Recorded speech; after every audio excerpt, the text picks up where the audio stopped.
일본 최초의 식민지는 대만이었죠. 우리보다 대만이 먼저 식민지였어요. 지배하는 기간도 더 길었겠죠. 우리가 35년, 대만이 50년인데 알다시피 이런 역사가 있음에도 불구하고 대만 사람들은 일본 엄청 좋아하잖아요. 대만 국민이 해외여행으로 가장 많이 가는 나라가 일본입니다. 압도적으로 일본이 1등이에요. 2등하고 두세 배 차이가 나요. 아니 근데 한국도 일본 제일 많이 간다면서요. 심지어 중국도 일본을 제일 많이 가는데 맞습니다. 솔직히 근방에 일본만한 데가 없잖아요. 근데 일본 쏠림 현상이 제일 심한 게 대만이에요. 한국이나 중국은 동남아도 진짜 많이 가거든요. 일본 갈래 동남아 갈래 또이또이 경쟁하는 느낌인데 대만은 인기 여행지 1, 2등 차이가 두세 배라는 게 이제 포인트예요. 참고로 일본에 온 관광객들의 국적을 보면은 한국인, 중국인, 대만인 순으로 많긴 한데 차이가 뭐 엄청 크진 않아요. 세 국가 모두 600만 이상 오는데 다만 인구당 관광객 숫자를 보면은 대만이 제일 많습니다. 대만 인구가 2천만 정도 하는데 매년 600만 이상, 인구의 3분의 1 정도가 일본을 가는 거예요. 그만큼 대만 사람이 일본을 정말 많이 갑니다. 대만 사람 중에 일본 한번 안 가본 사람이 거의 없다고 하더라고요. 아무래도 지리적으로 가까운 것도 크겠죠. 보통 일본이랑 제일 가까운 건 한국이다 생각할 수 있는데 지도에 잘 안 보이는 섬까지 생각하면은 대만이 훨씬 더 가깝더라고요. 여기는 뭐 해외 간다고 생각도 안 하고 그냥 동네 마실 가듯이 간다고 하더라고.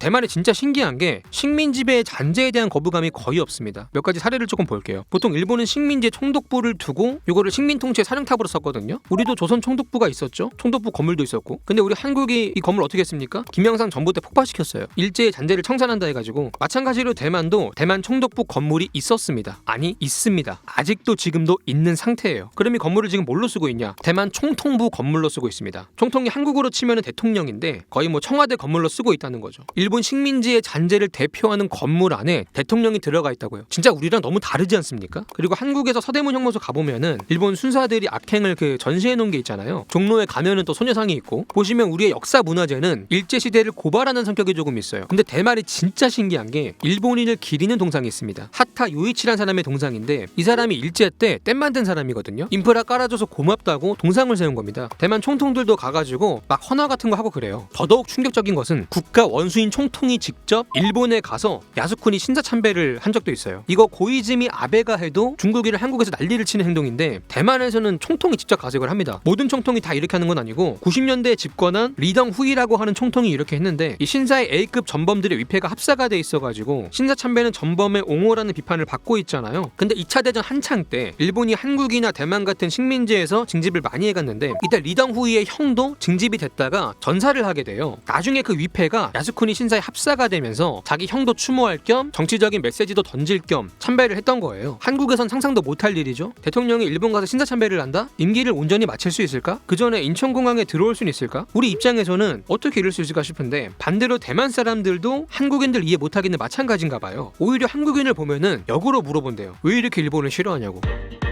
똑같이 식민 지배를 받았는데 뭐가 이렇게 다르냐? 사실은 똑같지가 않았습니다. 지배 방식이 많이 달랐어요. 왜냐면 일본 입장에서 조선과 대만은 사용 목적이 달랐거든요. 지정학적 위치가 달랐으니까. 위치상 한반도는 중국과 만주, 러시아로 북진하기 위한 최전선 거점이자 병참기지였던 거예요. 때문에 엄청난 규모의 군대가 주둔하게 됐고 통치 역시 군에 의해서 엄격하게 이루어졌다는 거죠. 반면에 대만 같은 경우는 군사적 가치가 뭐 엄청 크진 않았어요. 대신에 주로 식량 생산 기지로 활용을 했습니다. 설탕이나 쌀 같은 거 생산하면서. 그래서인지 조선 총독 같은 경우는 거의 군인 출신이 다 있는데 대만 총독은 민간인 출신도 있었다는 거예요. 그리고 대만이 일본 최초의 식민지다 보니까 일본 입장에서는 서구 열강에 과시를 하고 싶었어요. 우리도 너네만큼 식민지배 잘할 수 있다 보여주고 싶었습니다. 그래서 대만을 모델하우스 마냥 꾸며놓은 거죠. 인프라 엄청 깔았습니다. 기존에 청나라 밑에 있을 때는 완전히 방치된 땅이었는데 일본이 들어오고 나서는 근대화도 되고 삶의 질이 올라가 버리니까 대만인들이 체감을 좀 많이 했다고 해요. 통치 방식도 조선에 비해서 더 유화적이었고 민주적인 편이었어요. 한마디로 대만이 더 좋은 대접을 받은 거죠. 그리고 일본 입장에서 조선과 대만은 지배 난이도에서도 차이가 좀 있었는데 간단히 말하면 조선은 저항이 너무 거셌기 때문에 더 강하게 통치했다는 말이 있어요. 대만은 저항을 안 했냐? 했습니다. 한 번은 진짜 제대로 영끌에다가 역대 최대 규모로 무장투쟁을 했었는데 이때 무참히 한번 진압을 당하고 나서는 무장투쟁이 사실상 이게 씨가 말랐다고 하더라고요. 근데 한국은 끝까지 저항을 했다는 거야. 패도 끝이 없어요. 즐겨. 지속성에서 차이가 좀 있던 거죠. 타협도 없었어요. 대만 사람들은 나중에 그냥 온건하게 거기에 적응하는 방식으로 노선을 바꾸거든요. 야, 독립은 안 바랄게. 자치권만 주라. 밑으로 들어갈 테니까 간섭만 조금 덜 해주겠니? 뭐 이런 식으로 바뀌거든요. 근데 한국은 타협이 없어. 무조건 독립 하나만 요구했대요. 타협하자는 사람 있으면은 다 매국노 취급해버리고 밑으로 들어갈 바에는 그냥 뒤질게요. 독립시켜줄 거 아니면 꺼지세요. 이렇게 해버렸단 말이죠. 투쟁 방식도 전방위적이었대요. 3.1운동 같은 비폭력 시위로 국제사회에다 막 이슈화시키고 임시정부 세워서 외교전 같은 것도 열심히 해보려고 하고 암살해가지고 뭐 일본 관료들 막 상대로 공포심리전 이런 것도 하고. 그러면 왜 유독 조선이 저항이 거셌냐? 국가 정체성이 너무 강했다는 거예요. 조선 역사만 500년이고 고려까지 더하면 1000년 가까이 된단 말이야. 심지어 민족도 단일 민족이에요. 한 민족 한 국가라는 개념이 너무 강하니까 남의 나라 남의 민족이라는 개념도 강하고 외세의 침략에 대한 저항감도 강했다는 거죠. 과거에도 수, 당, 원, 청 뭐 중국 왕조가 바뀔 때마다 꼭 한 번씩은 개겨봤던 민족이에요. 전 세계 갈아먹던 몽골? 씨발 뭐 어쩌라고. 상대가 덩치가 크든 문신이 크게 있든 일단 들이받고 시작했다고. 나중에 개같이 처맞고 싹싹 빌지언정 시작부터 긴 적은 없다. 근데 반면에 타이완 섬은 아주 오랫동안 제대로 된 국가가 세워진 적이 없는 땅이에요. 거의 몇천 년을 부족사회 수준에 머물렀었고 유사국가 정도만 이게 좀 있고 했던 곳이라 국가 정체성이 조금 약했다고 하더라고요. 또 민족 정체성이 약한 게 여기가 이주민 사회거든요. 원주민들이 살던 곳에 이주민들이 대거 정착하면서 이주민 사회가 된 곳이라 처음 들어온 게 대항해 시대였어요. 당시에 남쪽은 네덜란드가 먹고 북쪽은 스페인이 먹고 있었는데 주로 무역기지로 쓰면서 창고에 물건 쌓아놓고 여기저기 이제 주변국으로 뿌린 거죠. 농장으로도 써먹었습니다. 그 유명한 플랜테이션 농업을 했어요. 남의 땅에 남의 노동력을 투입해서 농사를 지었습니다. 원주민들 가지고는 조금 부족하니까 중국에서 한족을 데려오거든요. 이때 처음으로 이주민이 대거 들어오게 돼요. 이때를 기점으로 들어온 한족을 본성인이라고 하고요. 한 200년 동안 계속해서 들어옵니다. 그러다가 나중에 청나라가 지배를 하게 되는데 청나라 말기에 서구 열강들이 자꾸 대만을 넘보니까 한족들을 대만으로 대거 이주를 시켜서 알박기를 합니다. 이렇게 쌓이고 쌓여서 나중엔 이 한족 본성인들이 원주민보다 많아지게 되고요. 지금도 대만 인구의 절대 다수를 차지하게 됩니다. 타이완섬 전체가 좀 그런 게 있대요. 살고 있는 사람도 바다 건너온 이주민들이고 이들을 지배했던 세력도 죄다 바다 건너온 외세였다는 거죠. 국가적, 민족적 정체성이 옅을 수밖에 없다는 거예요.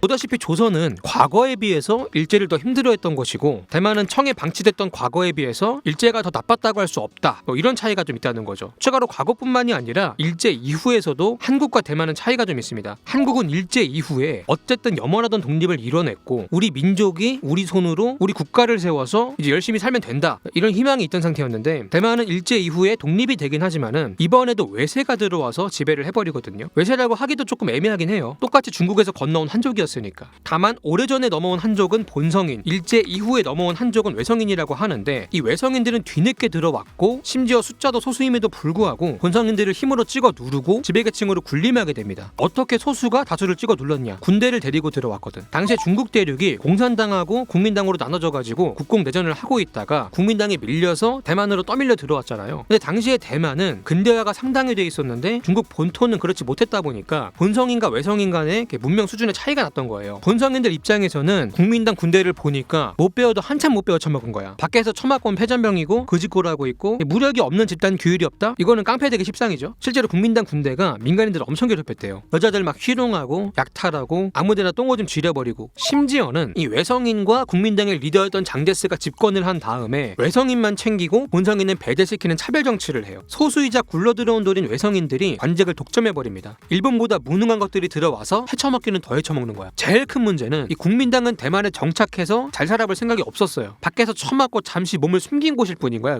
여기서 열심히 준비해서 다시 중국 본토로 돌아가서 수복을 하는 게 목표다 보니까 대만에 있는 자원을 쥐어짜가지고 전쟁 자금으로 다 써버리는 거야. 본성인 입장에서는 완전히 그냥 수탈을 당한 거죠. 그리고 뭐 다 아시겠지만 민간인 학살도 엄청나게 했죠. 228 사건이라고 이때 대만 인구에 비해서 굉장히 많은 사람이 죽었다고 합니다. 본성인 입장에서 생각을 해보면은 자꾸 집주인이 바뀌어. 아빠가 바뀌는 거야. 청나라 때 아빠 부집 살림을 해. 근데 저쪽 집에만 가 있고 이쪽 집은 뭐 쳐다보지도 않아. 일본 아빠 엄해. 존나 가부장적이야. 밖에서 막 사람도 패고 다니는데 근데 집에 돈은 꼬박꼬박 잘 붙여. 자고 일어나면 집에 막 TV 생겨 있어. 밥상에 고기 반찬 나와. 국민당 아빠 이 새끼는 아빠라고 부르기도 아까워. 밖에서 막 처맞고 다니는데 맞고 들어와서 집에서 폭군짓 하고 있어. 애들 학비까지 끌어다가 노는판에 다 꼬라버려. 전후로 비교 대상이 너무 별로였다 보니까 일제시대가 상대적으로 선녀로 보였다는 겁니다. 그리고 이런 역사적인 이유 말고도 지금 국제정세를 본다고 하더라도 대만하고 일본은 이해관계가 겹치죠. 중국이라고 하는 공동의 주적이 있다 보니까 중국이 대만을 먹으려고 하고 대만이 먹혀서 일본 코앞에 중공군이 닥치면은 일본도 너무 싫고 이런 것들이 좀 있다 보니까 지금까지도 되게 잘 지내고 있다라고 하는 겁니다. 자, 오늘 영상 여기까지고요. 지금까지 지식한 입의 한 입만이었습니다.